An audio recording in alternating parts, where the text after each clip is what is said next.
नमस्कार दोस्तों, neural insights में आपका स्वागत है। आज तारीख है 28 दिसंबर 2025।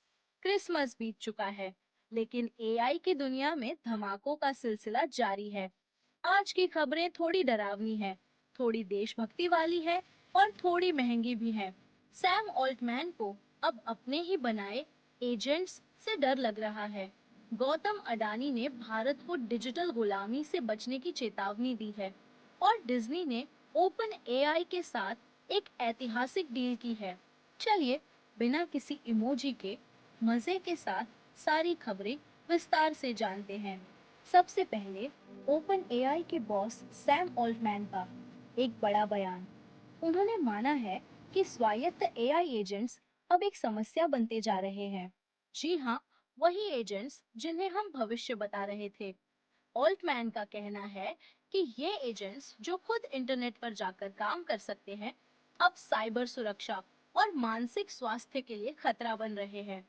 सोचिए, आपने एक एजेंट को काम दिया और वो किसी वायरस से दोस्ती कर बैठा या फिर यूजर्स को भावनात्मक रूप से इतना उलझा दिया कि उन्हें थेरेपी की जरूरत पड़ गई। 2026 में अब इन बिगड़ैल बच्चों यानी एजेंट्स पर लगाम लगाने के लिए नए नियम आने वाले हैं। दूसरी खबर भारत से है और यह बहुत गंभीर है। गौतम अडानी ने आज एक बड़ी चेतावनी दी है। उनका कहना है कि अगर भारत ने अपना खुद का एआई स्टैक या इंफ्रास्ट्रक्चर नहीं बनाया, तो हम अपने फैसले और डेटा विदेशी एल्गोरिदम के हवाले कर देंगे। इसे आप डिजिटल गुलामी का आधुनिक रूप कह सकते हैं। अडानी का तर्क है कि आर्थिक सुरक्षा और डेटा की प्राइवेसी के लिए भारत को आत्मनिर्भर एआई बनना ही होगा। मतलब साफ है, सिलिकॉन वैली के भरोसे रहने से काम नहीं चलेगा।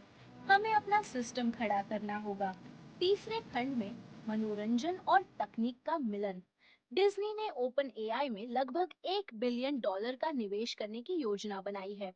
और सबसे बड़ी बात, अब डिज्नी के किरदार ओपन एआई के सोरा जैसे वीडियो टूल्स में दिखाई देंगे। अब तक डिज्नी अपने कॉपीराइट को लेकर बहुत सख्त था।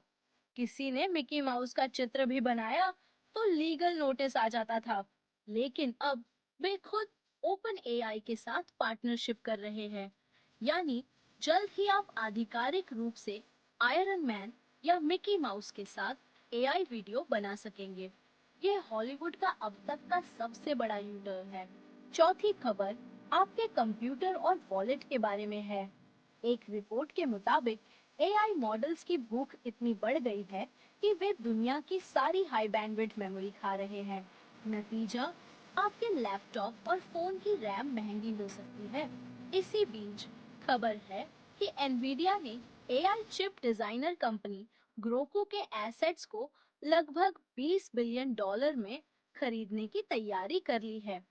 एनवीडिया की भूख मिट ही नहीं रही है। वो मार्केट में किसी भी कॉम्पिटिटर को खड़ा नहीं होने देना चाहते। अगर यह डील पक्की होती है, तो एआई चिप्स की दुनिया में एनवीडिया का एक छत्र राज और मजबूत हो जाएगा। आखिरी अपडेट में मॉडल वॉर। चीन की कंपनी अलीबाबा का क्वेन एआई तेजी से ऊपर आ रहा है और अब यह ओपन सोर्स दुनिया में GPT-5 को कड़ी टक्कर दे रहा है। उधर गूगल भी चुप नहीं है। वे साल के अंत में जेमिनाई 3 फ्लैश को ग्लोबली रोल आउट कर रहे हैं, जो अब सर्च और ट्रांसलेशन में इंटीग्रेट हो रहा है। मतलब लड़ाई अब और तेज हो गई है। एक तरफ अमेरिका का गूगल और ओपन एआई, दूसरी तरफ चीन का क्वेन। तो दोस्तों, आज का निष्कर्ष यह है, 2025 खत्म होते होते हमें यह समझ आ गया है कि एआई अब केवल एक टूल नहीं, बल्कि एक पावर गेम है, चाहे वो देशों के बीच हो या कंपनियों के बीच। और हाँ, अगर आप नया लैपटॉप लेने की सोच रहे हैं, तो जल्दी ले लीजिए, इससे पहले कि एआई सारी चिप्स खा जाए।